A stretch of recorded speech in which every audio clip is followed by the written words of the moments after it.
If you're one of the 0.6% of the male population to have been dealt a micropenis, here's what to do. The micropenis. It's one of God's cruellest tricks. And although it's an affliction that affects only 0.6% of the male population, that statistic only serves to make it even harder, no pun intended, for those who've been dealt one. One Redditer took to r/confession to speak about his personal experience with the issue, posting, "I've read just about every single article, study and forum post about micropenises, and the consensus is that women don't get pleasure from penetrative sex at all. In movies, you see the two main characters get together and it's very romantic, they kiss and start to have sex, they're both moaning and loving it. It seriously breaks my heart to know that I'll never be able to give a woman that experience. I know that I can learn to give cunnilingus, and I've read a lot on the topic, but it's just not the same.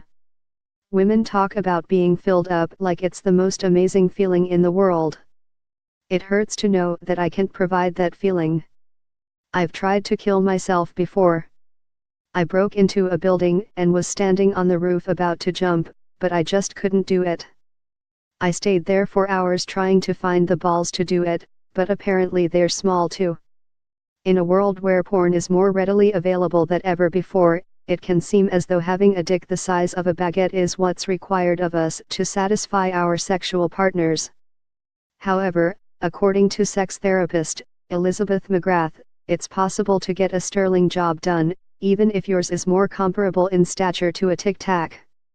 Speaking to the Daily Dot, McGrath, whose work uses clothed, non-genital touch as a form of couples therapy, explained that it doesn't all have to revolve around penetration.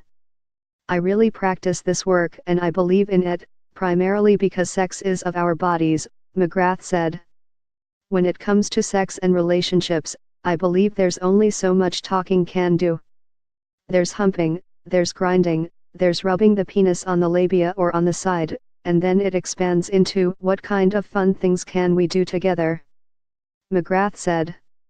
Look at it as an opportunity to find new things rather than focus on one way of doing it specifically. McGrath also suggests bringing some toys into the equation to spice things up a little. I think any augmenting toys can be fun.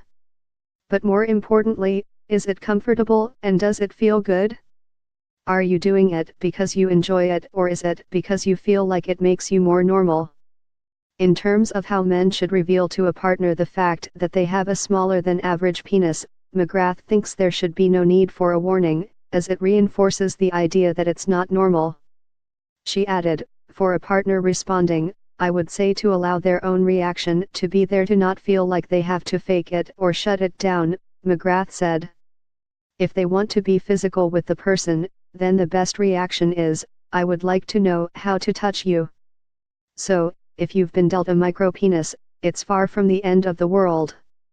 The important thing is to have fun.